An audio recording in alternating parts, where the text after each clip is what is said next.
Hola, mi nombre es Rodrigo Flores Martínez y soy estudiante de la Universidad Veracruzana, en la Facultad de Economía.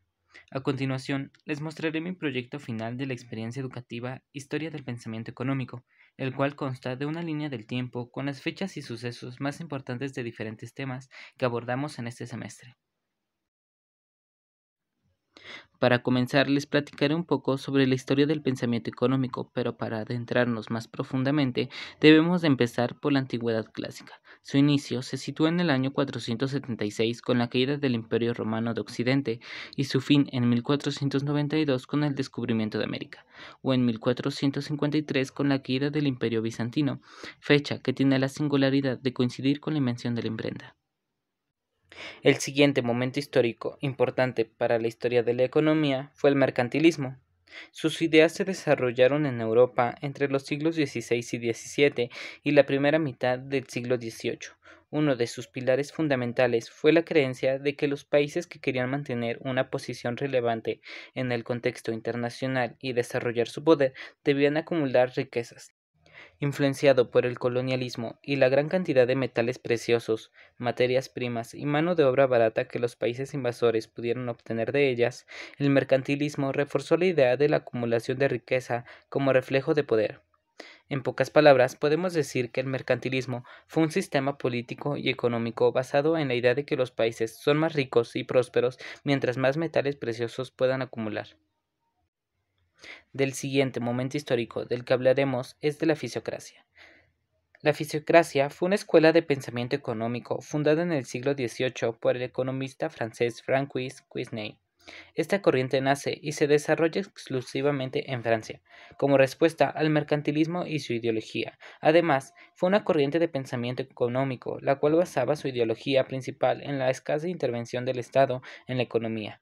Los fisiócratas, en contraposición del mercantilismo y su fuerte apuesta por la intervención del Estado en la economía, apoyaban una corriente más libre, una corriente basada en que la economía posee un fenómeno natural, el cual da origen a parte del término fisiócrata, que regulaba el mercado por sí solo. Los fisiócratas creían en un fenómeno natural del mercado que garantizaba el buen funcionamiento del Estado sin necesidad de un Estado que intervenga en él. Entre sus expresiones más reconocidas se encuentra el término laissez-faire, frase que en francés significa dejar hacer. A partir de 1750 y hasta fines del siglo XVIII, suceden grandes cambios sociopolíticos, tecnológicos y económicos como la Revolución Industrial y el movimiento de la Ilustración, en los cuales se enmarca el nacimiento de la ciencia económica moderna. Y los pensadores clásicos más importantes dentro de la historia económica son los siguientes. Empezaremos por Adam Smith. Adam Smith vivió de 1723 a 1790. Fue fundador de la economía como ciencia. En su obra La riqueza de las naciones, realizó un profundo análisis de los procesos de creación y distribución de la riqueza, además que consideraba que la natural tendencia del hombre a enriquecerse es beneficiosa para la sociedad, que la división y especialización del trabajo traen crecimiento de la producción y que debe existir la libre competencia, por lo que el Estado no debe intervenir en la economía. El siguiente es Jean-Baptiste Say. Él nació en 1767 y murió en 1832. Él desarrolló la idea según la cual la riqueza se define como la virtud de la noción de utilidad como todo aquello que responde a una necesidad. Criticó la intervención en el proceso económico del Estado, además de que creó la Ley Say o Ley de Mercado. El siguiente es David Ricardo. David Ricardo nació en 1772 y murió en 1883. Fue un economista inglés de origen judío sefardí, portugués. Fue uno de los más célebres economistas del siglo XIX. Formó parte de la corriente de economistas clásicos, de la cual fue uno de sus mayores icónicos. Sus principales contribuciones las encontramos en el ámbito de la macroeconomía y en la teoría del valor económico. También fue un importante hombre de negocios y miembro del Consejo Británico. El siguiente es Thomas Malthus, quien nació en 1766 y murió en 1834. Él fue un erudito británico que, con polémicas teóricas, ejerció una notable influencia en ámbitos como la economía, la política y la demografía. Es considerado como uno de los principales autores en el seno de la Escuela de la Economía Clásica. Una muestra de la importancia de este autor es que fue distinguido como miembro de la Royal Society. Fue uno de los miembros demógrafos, con obras tan importantes como el ensayo sobre el principio de la población de 1798, muchas veces conocido como malthusianismo. Ahora les hablaré un poco sobre Karl Marx. Él nació en 1818 y murió en 1883. Elaboró la teoría llamada materialismo histórico, en la cual postula que la sociedad evolucionó de las comunidades primitivas al esclavismo, de ahí al feudalismo, después al capitalismo, y pronosticaba que de ahí iría a nuevas sociedades.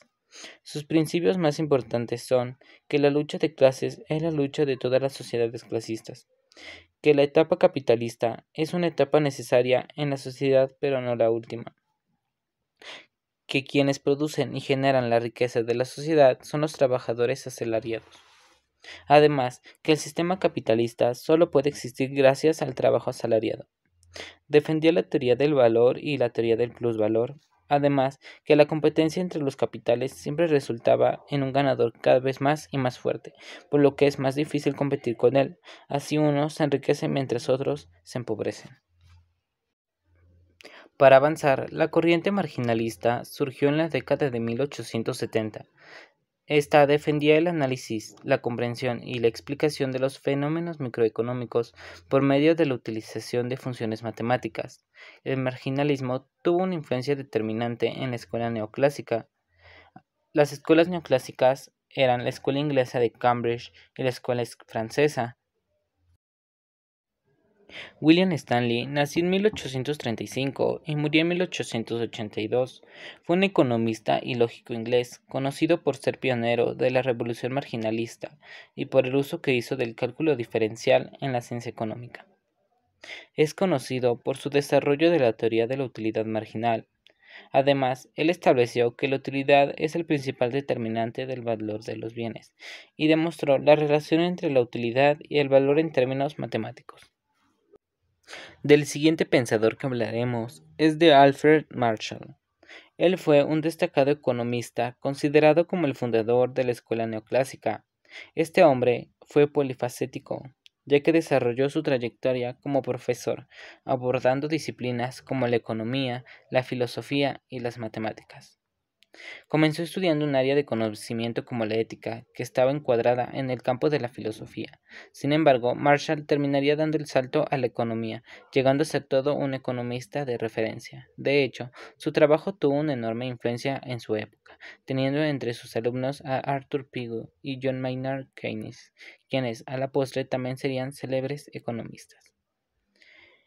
Además, fue la sistematización de las teorías económicas clásicas las que él dio un aporte muy importante. Además, subrayó la importancia del análisis minucioso y la necesidad de adecuar las teorías a los nuevos acontecimientos. Para seguir, les hablaré sobre Leon Walras.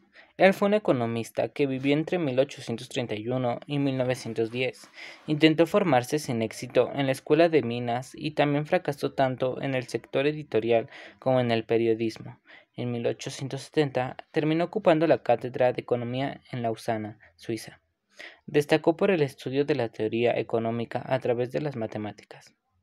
Al tiempo que los economistas Carl Menger y William Evans, pero trabajando por su cuenta, desarrolló el concepto de utilidad marginal, que dio lugar a una corriente económica conocida como el marginalismo.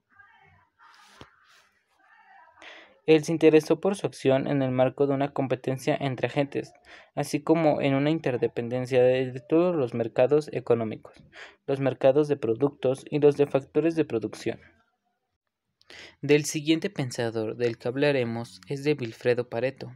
Él nació en 1848 y murió en 1923. Fue un economista y sociólogo italiano, conocido por sus aportes en torno a la teoría utilitarista del bienestar, a la teoría del equilibrio general y a la teoría de la distribución del ingreso.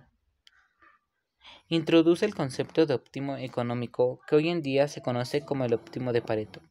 El óptimo es aquella situación en la que ningún individuo puede mejorar su situación sin que empeore la de algún otro. Es turno de hablar de John Maynard Keynes. Él nació en 1883 y murió en 1946. Fue un economista británico del siglo XX y uno de los economistas más importantes del siglo. Ejerció una gran influencia después del crack del 29. Sus teorías económicas han formado una escuela de pensamiento económico llamada keynesianismo en su honor. Su obra La teoría general sobre el empleo, el interés y el dinero es uno de los tratados teóricos más importantes del siglo XX. Se interesó para que instituciones nacionales e internacionales tuvieran poder para controlar la economía en las épocas de recesión o crisis mediante el presupuesto del Estado. Además, afirmó que en la inversión privada, las empresas invierten cuando esperan lograr un beneficio, mientras que la inversión pública depende del gobierno y las decisiones políticas.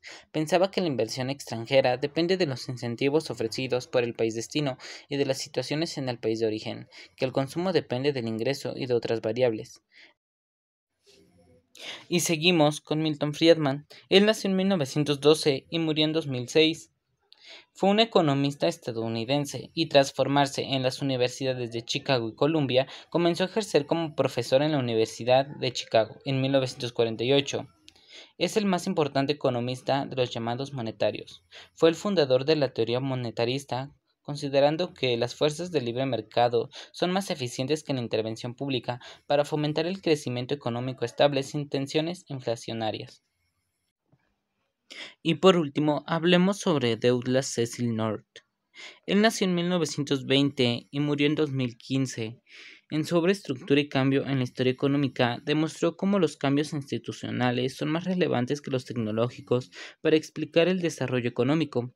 Consideró que son los grupos dominantes los que fuerzan los cambios cuando detectan que las instituciones no responden a sus intereses. Además, que las instituciones proveen una infraestructura que permite a la humanidad crear orden y reducir la incertidumbre. En conclusión, puedo decir que la historia del pensamiento económico es muy importante para nuestra actualidad, ya que grandes ideas respecto a la economía de nuestros tiempos fueron creadas y utilizadas desde tiempo atrás, haciéndolo más importante para nuestra cultura.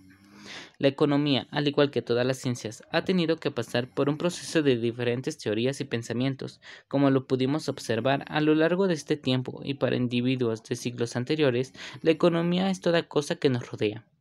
Diversos temas comprendidos en la economía son desglosados de diferentes teorías del desarrollo económico de individuos que en su momento de la historia dieron grandes aportes para lo que hoy conocemos como pensamiento económico.